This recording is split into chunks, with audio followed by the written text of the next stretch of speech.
नमस्कार दोस्तों। हम जानते हैं हमारे देश के अंदर बहुत महान राजा और महान सम्राट हुए हैं, लेकिन हर राजा हर सम्राट के बारे में हमारे पास पूरी पर्याप्त जानकारी नहीं है। क्यों? क्योंकि उनके बारे में साहित्य की कमी है।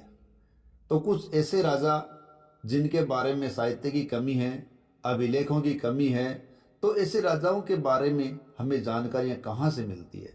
देखिए, राजाओं के बारे में जानकारियाँ मिलने का स्रोत है पौराणिक कथाएं। कई कहानियाँ और कई पौराणिक कथाएं समाज में प्रचलित हैं। उन प्रचलित कथाओं के द्वारा भी हम उन लोगों के बारे में जानकारी प्राप्त कर पाते हैं। क्योंकि कुछ शासकों को इतिहास में नाम तो बहुत बड़ा मिला है, लेकिन उनके साहित्य बहुत कम है। ठीक है, क्योंकि इतिहास के रूप में जो स्रोत देखे जाएं वो बहुत कम है। तो हम एक ऐसे ही राजा की बात कर रहे हैं जिन्होंने आने वाली पीढ़ियों को भी एक प्रेरणा दी है और आने वाली पीढ़ियों ने उस विरुद्ध को धारण किया है। जैसे हमारे सामने कथाएं आती है विक्रम बेताल, सिंहासन बत्तीसी। इस प्रकार की कहानियों के अंदर जिस राजा का जिक्र आता है वो राजा है राजा विक्रमादित्य। कहा जाता है राजा विक्रमादित्य एक बहुत ही न्यायप्रिय, दानी, उदार, वीर, विद्वानों के प्रिय और एक अविद्वानों के आश्रयदाता के रूप में काफी चर्चित रहे हैं। माना जाता है कि ये उज्जैन के राजा हुए हैं। और राजा भी ऐसे वैसे नहीं, ऐसे राजा हुए हैं कि जिनको आने वाली पीढ़ियों ने, शासकों ने अपने नाम के साथ धारण किया है। कहा जाता है कि 57 ईसा पूर्व में विक्रम संवत की शुरुआत भी विक्रमादित्य के द्वारा की गई थी। और कहा जाता है इंडो ग्रीक शासकों शकों को इन्होंने भारत से निकाल कर इस उपलक्ष्य में ये विक्रम संवत शुरू किया था। कहा जाता है कि 102 ईसा पूर्व में इनका जन्म हुआ था और मानते हैं कि लगभग 100 सालों तक इन्होंने राज्य किया था। और विक्रमादित्य जो इनका नाम था, विक्रमादित्य के नाम को इन्होंने साक्षात दर्शाया था। कहते हैं कि इनके अर्थ के रूप में हम ले तो वो सूर्य के समान पराक्रमी होता है, अर्थात विक्रमादित्य का अर्थ है सूर्य के समान पराक्रमी। तो ये वाकई पराक्रमी थे और ऐसे पराक्रमी थे कि आने वाले शासकों ने भी इनके विरुद्ध को धारण किया है। मैं बताता चलूं कि इतिहास के अंदर लगभग 14 शासकों ने विक्रमादित्य का विरुद्ध धारण किया है।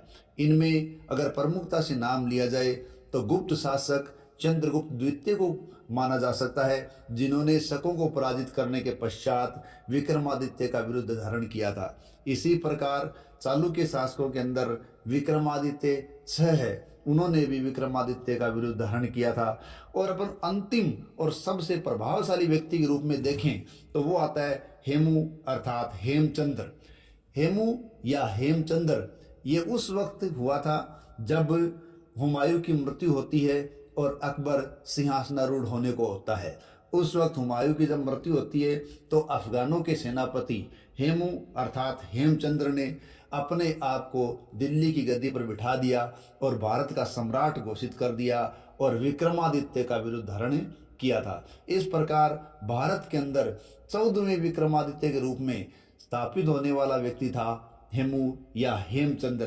कहा जाता है कि वो अफगानों का सेनापति था और जब वो शुरुआत में था, बचपन में था, तो कहते हैं कि वो दिल्ली की सड़कों पर नमक बेचा करता था और उसने भारत के अंतिम हिंदू सम्राट बनने का गौरव प्राप्त किया और अपने आप को विक्रमादित्य की उपाधि देकर गौरवान्वित किया था। लेकिन बाद में अकबर के हाथों पानीपत का संघर्ष हुआ और हेमू का अंत हुआ और मुगल सत्ता अकबर के रूप में स्थापित हुई थी। जैसा कि हम बता रहे हैं कि राजा विक्रमादित्य के बारे में लिखित साक्ष्यों की कमी है, लेकिन राजा विक्रमादित्य की जो कहानियाँ संस्कृत, प्राकृत, हिंदी, गुजराती, मराठी अनेक भाषाओं में मिलती है, इनके द्वारा ही इनके गुणों का पता चलता है कि राजा विक्रमादित्य उदारवादी, वीर, दयालु, क्षमा, उदारता, कर्तव्यनिष्ठा आदि की प्रतिमूर्ति थे। साथ ही साथ ये प्रजा के कल्याण के लिए हर संभव प्रयास करते थे।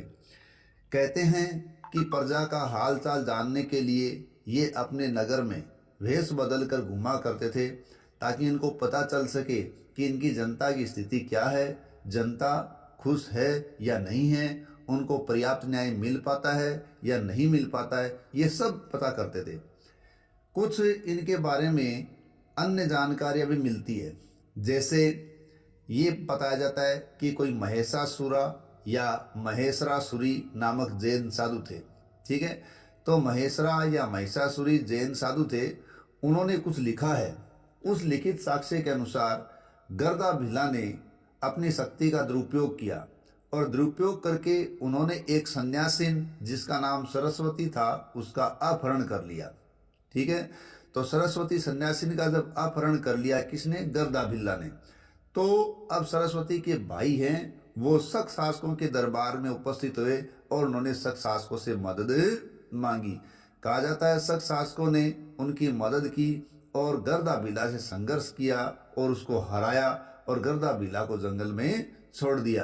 कहा जाता है बाद में गर्दा भिल्ला को जानवरों ने जंगल के अंदर मार डाला। कहते हैं इसी गर्दा भिल्ला है या गंधर्वसेन जिनके बारे में अपन कह रहे हैं, ये माना जाता है कि विक्रमादित्य के पिता का नाम गंधर्वसेन था और इनकी माँ सौम्या दर्शना थी, जिसके बारे में वीरमती और मदन रेखा जैसे नाम भी लिए जाते हैं। ठीक है, तो ये गर्दा भिल्ला और गंधर्वसेन एक ही माने गए हैं। ठीक है, तो जानवरों ने जब इनको जंगल में मार दिया तो इनका पुत्र था विक्रमादित्य। तो कहते हैं विक्रमादित्य ने ये कसम ली थी कि उसके पिता के साथ जो अपमान भरा व्यवहार किया गया है उस अपमान का वो बदला लेंगे। ठीक है, और बाद में कहते हैं कि शकों को हराकर उन्होंने वो बदला लिया भी। ज़्यादा विक्रमादित्य है, उनके बारे में कुछ जानकारी मिलती है कि उनके पिता गंधर्वसेन थे और गंधर्वसेन के दो पुत्र थे, विक्रमादित्य और भर्तहरि। भर्तहरि का नाम भी काफ़ी जगह चर्चित रहता है। कहते हैं विक्रमादित्य की 5 बीवियां थी, जिनसे 2 पुत्र थे, 2 पुत्रियां थी और इनके प्रमुख राजपुरोहितों के अंदर विक्रम और वसुमित्र का नाम लिया जाता है, जबकि मंत्री के रूप में भट्टी और वेयर इनका नाम प्रमुखता से आता है। और विक्रम शक्ति और चंद्र ये राजा विक्रमादित्य के प्रमुख सेनापति रहे हैं। इन सब बातों की जानकारी हमें अलग अलग भाषाओं में लिखी कहानियों से प्राप्त होती है। राजा विक्रमादित्य के बारे में बहुत सी न्याय की कहानियां प्रचलित है। कहते हैं कि वो बेहद न्यायप्रिय शासक थे। तो इन्हीं के इस न्यायप्रियता की जांच करने के लिए कहते हैं स्वयं भगवान इंद्र ने विक्रमादित्य को स्वर्ग में बुलाया था और बुलाकर उनकी परीक्षा लेनी चाहिए। उसमें उन्होंने पूछा कि रंभा और उर्वशी ये अच्छी नृत्यांगना है, आपको इनमें से ये पता करना है कि इनमें से बेहतर नृत्यांगना कौन है। तो राजा विक्रमादित्य ने क्या किया, उन दोनों को एक फूलों की टोकरी दी और उसमें बिच्छू रखा हुआ था। तो उनको उन फूलों की टोकरी के साथ नृत्य करना था। तो उन दोनों ने नृत्य करना शुरू किया। इसमें क्या हुआ कि रंभा के हाथ पर उस बिच्छू ने काट दिया। रंभा के हाथ को जब बिच्छू ने डंक मार दिया तो रंभा ने फूलों के गुलदस्ते को फेंक दिया। लेकिन उर्वशी है वो बिना किसी हिचकिचाहट के नाचती रही और बिच्छू ने उसको कोई नुकसान नहीं पहुंचाया। इस प्रकार यह तय किया गया कि उर्वशी ही बेहतर नृत्यांगना है।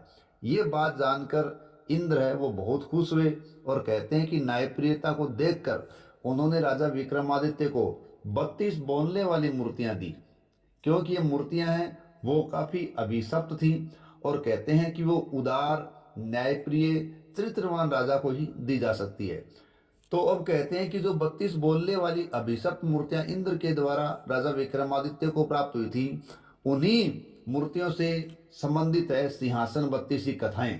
ठीक है, और ये कथाएं दक्षिणी भारत के अंदर विक्रम चरित्र के नाम से भी प्रचलित रही हैं। और इन कहानियों से हमें एक राजा अन्य का पता चलता है। वो अन्य राजा थे राजा भोज, जिनके बारे में अक्सर हम सुनते हैं कि कहाँ राजा भोज और कहाँ गंगू तेली। तो उन्हीं राजा भोज के बारे में भी विक्रम वेताल या सिंहासन 32 या विक्रम चरित्र आदि कहानियों से पता चलता है। कहा जाता है राजा भोज के शासनकाल के अंदर राजा भोज का एक चरवाहा वो लोगों का न्याय किया करता था। तो राजा भोज को ये समझ में नहीं आ रहा था कि जो लोग हैं वो न्याय के लिए मेरे पास नहीं आते और एक अनपढ़ चरवाहे के पास जाते हैं और वो उनसे न्याय करवा कर वो खुश भी होते हैं और वो न्याय भी करता है। तो राजा भोज उससे पूछताछ करने के लिए चलते हैं और राजा भोज अपने अनपढ़ चरवाहे से पूछते हैं कि तुम इस प्रकार न्याय कैसे करते हो। वो चरवाहा कहता है कि मैं न्याय करने के लिए इस टिल्ले पर चढ़ता हूँ और जब मैं इस टिल्ले पर चढ़ के करता हूँ न्याय तो मेरे अंदर शक्तियाँ अपने आप ही आ जाती हैं। तो राजा भोज ने क्या किया, उस टिल्ले की खुदवाई करवानी शुरू कर दी।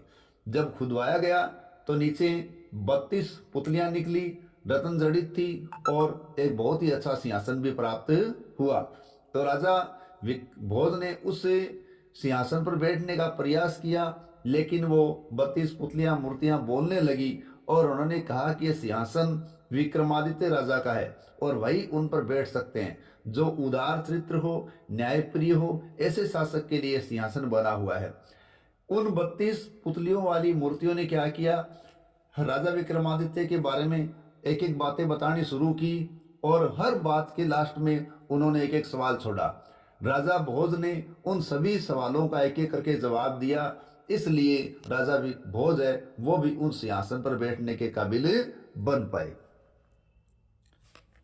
राजा विक्रमादित्य के बारे में बेताल पच्चीसी या वेताल, विक्रम बेताल आदि नाम से जो कहानी की एक श्रृंखला है वो काफ़ी प्रचलित है। ज़्यादातर ये किताब बेताल पच्चीसी या विक्रम बेताल के नाम से प्रसिद्ध हुई है। इसमें ऐसा माना जाता है कि एक साधु है, वो राजा विक्रमादित्य को उस बेताल को बिना एक शब्द कहे लाने को कहते हैं, जो कि एक पेड़ पे था। ऐसा माना जाता है कि पौराणिक आख्यानों के अनुसार बेताल एक घोस्ट या भूत के रूप में माना गया है, जो कि एक पेड़ पर रहता है। तो राजा विक्रमादित्य को साधु कहता है कि आप उस बेताल को पकड़ के लाओ, लेकिन आपको कोई भी शब्द नहीं बोलना है। राजा विक्रमादित्य कहते हैं कि उस बेताल की तलाश में जाते हैं और उसे ढूंढ लेते हैं। बेताल रास्ते में क्या करता है कि हर बार विक्रमादित्य को एक कहानी सुनाता है और उस कहानी के अंत में वो एक सवाल छोड़ता है और ये सवाल न्याय से संबंधित होता है। तो राजा विक्रमादित्य न चाहते हुए भी उसके सवाल का जवाब देते हैं, क्योंकि श्राप यही था कि मतलब यदि आप बोलोगे तो वो वापस चला जाएगा। इसलिए विक्रमादित्य को कुछ भी नहीं बोलना था, लेकिन वो अपनी बात को, न्यायप्रिय की बात को कहने से नहीं चूकते। क्यों? क्योंकि बेताल उनको कहता है अगर आपको सही जवाब आ रहा है और आपने सही जवाब नहीं बताया तो आपका सर फट जाएगा। इसलिए न चाहते हुए भी विक्रमादित्य क्या करते हैं, बेताल के सवाल का जवाब देते हैं। इससे बेताल क्या होता है, वापस विक्रमादित्य के हाथ से छूट जाता है और उसी पेड़ पर जाकर रहने लग जाता है। इस प्रकार वापस विक्रमादित्य जाते हैं और बेताल को वहां से पकड़ कर लाते हैं और फिर बेताल विक्रमादित्य को कहानी सुनाता है और कहते हैं इस प्रकार ये कहानी सुनने का, सुनाने का और उत्तर बताने का, न्यायप्रिय स्थिति दर्शाने का क्रम चलता रहता है। और यहाँ इस प्रकार की 25 कहानियां हैं वो मौजूद है, इसीलिए इसे बेताल पच्चीसी के नाम से जाना जाता है। चूंकि विक्रमादित्य एक बहुत ही न्यायप्रिय शासक थे, इसलिए वो न्यायिक बात का जवाब दिए बगैर नहीं रह सकते थे। विक्रम संवत की शुरुआत की जहाँ तक बात है वो भी राजा विक्रमादित्य से जुड़ी हुई है। कहा जाता है कि विक्रमादित्य के जो भाई थे भर्तहरि, वो मालवा के शासक थे, लेकिन मालवा के शासक जब भर्तहरि थे उस समय शक शासकों का प्रभाव बढ़ा हुआ था और एक शक शासक शंकु जिसका नाम था वो मालवा पर आक्रमण करता है और उसके आक्रमण बढ़ जाते हैं। और भर्तहरि क्या करते हैं, वैराग्य धारण कर लेते हैं और राजपाट को छोड़कर चले जाते हैं। इसलिए विक्रमादित्य ही मालवा के शासन को संभालते हैं। तो विक्रमादित्य क्या करते हैं कि शक शासक शंकु को पराजित करते हैं, ठीक है। और ये माना जाता है कि लगभग शंकु और शक शासक शंकु है उसको लगभग 57 ईसा पूर्व के अंदर 58 ईसा पूर्व के अंदर, यानी 57-58 माना जाता है, ये 57-58 ईसा पूर्व के मध्य में अपने शासन काल क्षेत्र से उस शंकु को बाहर निकाल देते हैं, या शंकों को वहां से खदेड़ दिया जाता है। इन्हीं शंकों को खदेड़ने की स्थिति में या इन शकों को हराने की स्थिति में उन्होंने 57 ईसा पूर्व में विक्रम संवत की शुरुआत की थी, जो विक्रम संवत आज भी भारत में हिंदू संवत के रूप में चल रहा है। जहाँ तक विक्रमादित्य की मृत्यु के बारे में माना जाता है, तो ये माना जाता है कि 15 ईस्वी में इनकी मृत्यु हो गई थी। और कहते हैं कि जो 32 मूर्तियाँ थी, बोलने वाली स्थापित जो मूर्तियाँ थी, उनमें जो 31वीं पुतली मूर्ति थी उसका नाम था कौशल्या। तो उन्होंने विक्रमादित्य की मृत्यु के बारे में पहले ही बता दिया था कि अब विक्रमादित्य वृद्धावस्था को प्राप्त कर चुके हैं, और अपने योग बल से विक्रमादित्य ने ये जान लिया कि उनका अंतिम समय आ गया है। और कहते हैं कि 15 ईस्वी में जब इनकी मृत्यु हुई तो सारी प्रजा उनके दुख में रोई, और कहते हैं कि देवताओं ने आसमान से फूलों की बारिश की थी। तो ऐसे थे हमारे विक्रमादित्य। देखिए, ये इतिहास की एक विडंबना ही कही जाएगी कि अगर ये वास्तविक कथानक हुए हैं, यानी वास्तविक राजा हुए हैं, तो हमने इतिहास से इनको विस्मृत कर रखा है। हमें इनके इतिहास को वापस खंगालना होगा, और हमें विक्रमादित्य को वो स्थान देना होगा जो हमें इनको देना चाहिए। अगर ये पौराणिक आख्यान के अंदर जैसे हमें मिलते हैं, पौराणिक कथानकों में मिलते हैं, अगर वह पौराणिक कथाओं में है, तब इतिहास के लेखन की दृष्टि से इनमें कोई दिक्कत वाली बात नहीं है। लेकिन एक व्यक्ति के बारे में, एक राजा के बारे में इस समाज में इतनी अधिक धारणाएं प्रचलित है, पौराणिक कथाएं प्रचलित है, ये सारी कथाएं मिथ्ये नहीं हो सकती।